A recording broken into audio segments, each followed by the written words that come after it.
Tell them it's so for the broken. It's so for the broken. It's so for the broken. It's so for the broken. Tell them it's so for the broken. Yeah. It's so for the broken. Yeah. It's so for the broken. Yeah. It's so for the broken. Boy, look around, we need hope. Welcome everybody to another edition of Healing Broken Souls. I'm Pastor John Boyanowski from Solid Rock Church of Warren, and my best friend Benny Powell, who is the senior pastor at Second Grader Baptist Church, is not here. So I get to play and have all kinds of fun. So here's what I would like to talk about today. Today, I'd like to talk about the unsung heroes at church. Okay, so next month, October, is Pastor Appreciation Month, and this is where people come around and celebrate the pastor and the clergy and all of that.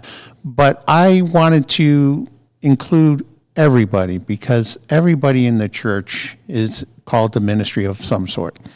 And there's so many people that do the behind-the-scene things that often are overlooked or sometimes are never recognized for all the achievements that they do. And they do it for the glory of God. They serve God in the same way that pastors and ministers do. And so I want to sing out to them and give them a shout out, because, you know, without them, what you see, in fact, this broadcast itself is a prime example of that. You know, we have people behind the scenes getting cameras ready, getting the microphones ready. We have people stepping up to do some of the topics and everything like that. And without them, we wouldn't have this podcast. In the same way, on a Sunday morning, we have people doing the sound booth at our church. I'm going to use Solid Rock as a good example. We have people in the sound booth where they're taking care of the computer work. They're taking care of the sound system. Whenever we need bullet points or anything, they show it up on the screen up there for me and everything else like that. We have people who are planning the music. We have people who are singing the music. We have ushers. We have all kinds of people involved in the service. And it's really important for us to be able to acknowledge and say thank you to them, because they are the ones that help things run smooth.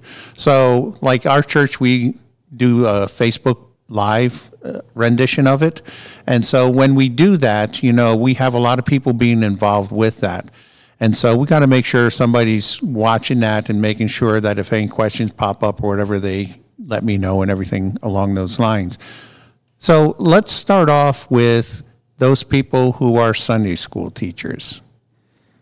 So let's look at them. Whether you are in the nursery, whether you're going into the little children's Sunday school class, you're a young adult leader, youth group leader, teaching Sunday school, and things like that.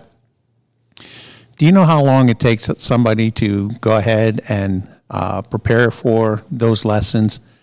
Depending upon the person and the type of personality that they have, they work anywhere from 4 or 5 hours up to some people all week. You know, I know, being a pastor, I know Benny as well. He's been my best friend forever and a day. We put a lot of study into preparing God's word. You know, we listen to the congregation's heart. We try to see the needs of it, and then we try to address those needs and meet them to the best we can. So we're searching the scriptures, we're praying, we're talking with other people, we're looking at books about, you know, whatever passage that we're doing. And it's the same way with Sunday school teachers. You know, they are preparing lessons. Even if their lesson is written out in a book that they get from some publisher or whatever, they have one of those books that have the lessons plans already made, then, you know, it's some people say it's easy, but it's not, because you look at the dynamics of your class. I know I look at the dynamics of my church. I notice the people. I try to know the people's backgrounds as much as possible. So do the Sunday school teachers. And so they'd like to know and get personal with the children or the adults and everything. And that's what makes it work. And so they become a close-knit family. When we look at music and things along those lines, we have somebody planning the music. They'll talk with the minister and they'll talk with the clergy and say, you know, what are your sermons on for the next week or the next couple of weeks, depending upon how much in advance you prepare. they take and they will then match up music for those particular topics and sermons. I know I have a very wonderful, gifted worship leader at our church that whenever they get my list of what sermon topics are going to be, they go through all the different songs that are out there. Now, let's face it, folks, there's millions of songs out there, and they're trying to match the right song. And this is where they also pray about the music. They pray about, you know, finding the right tune that will meet the need for the message and everything. So, you know, we have this big organization coming together because ministry is never done alone, is it? I know that when Jesus was ministering on the earth, you know, he chose 12 people to go with him for those 3 years. And he ministered with them. Now, yes, he did some by himself, but he's also God. He's also, you know, the Son of God. And so he's able to do that kind of stuff. But all of us who are in ministry, we need to know and understand that we work as a team. We work as a family, and we look at the needs that need to be met. So I want to shout out to all the people that do the different things in the church. You know, we have people that are on committees, you know, and we have people that are on mission teams, and we have so many different organizations within the church trying to reach the world around them. It's important for us to be able to see some of the passions that are behind it, because you see, they don't get paid. They don't do it for glory. They do it because they saw a need. They saw a need in the church, and God put it on their heart to say, hey, I can do a little something.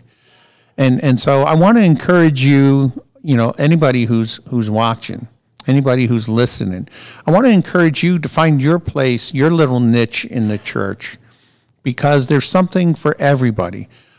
We do this thing at Solid Rock called Small Talk. And this is where, during the middle of the service, we invite the little children to come up. And we have a nice array of children ranging from anywhere like 2.5, 3 years old up to about, you know, maybe 8 or 9 years old. They come up and they sit down, and we have a little special time for them. And I'll tell you what, those kids bless us more and more than you could ever imagine. You know, there's so many times they'll say some things. And by the way, if you do this at your church, be ready. They'll say anything. They will say anything at any time. So, you know, but it is great. It is hilarious. But most importantly, it is so heartwarming to see these kids be joyful in sharing in the stories and everything. So as far as age is concerned, and, you know, theological background and everything, you don't need those sort of things, because God will call you and use you where you are, how you are, and he will bless you for it. So I want to encourage all of you who are out there thinking, you know, I belong to this church and I don't know where to plug in, and I would like to know how to plug in. Well, it's real simple. First of all, if you have the opportunity, sit down and talk with the pastor. Have a cup of coffee with him or her, and be able to just sit and share your heart and say, I would like to start this. I feel this, that God's calling me to do it. And, you know, that's where God says, okay, let's get it done. And so they plug you in wherever you need to be. And if they don't have a spot, good pastors will make a spot. And they will try to help you out in your calling, you know. And ministry doesn't always have to be inside the church walls, okay? I'm going to use an illustration of my young mentor that I have. His name is Justin Davis. We've been together for so many years. I've worked with him. He had his first sermon at my church when he was 10 years old.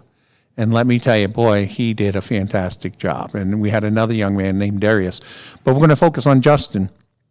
And the reason why I'm saying that is, throughout the years, you know, I've watched this young man grow. He came from a broken home. He had all kinds of different things that could have been obstacles in his life.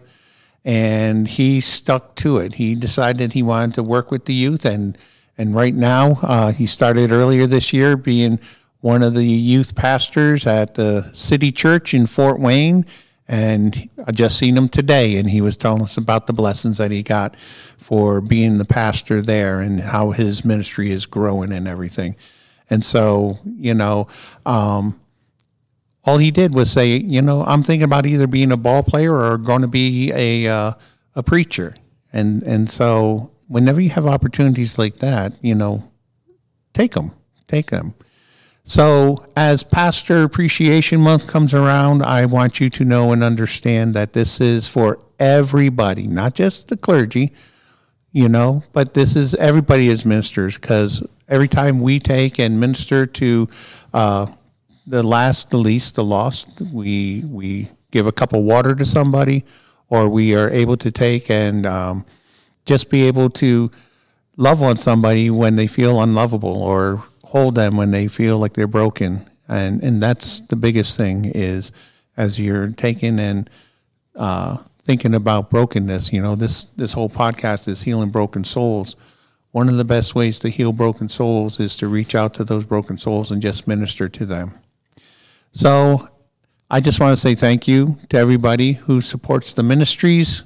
And if you're not connected to a church, we invite you to go to a church that God is leading you to, and to be able to get plugged in. This is Pastor John, and this is Healing Broken Souls. Thank you, and God bless.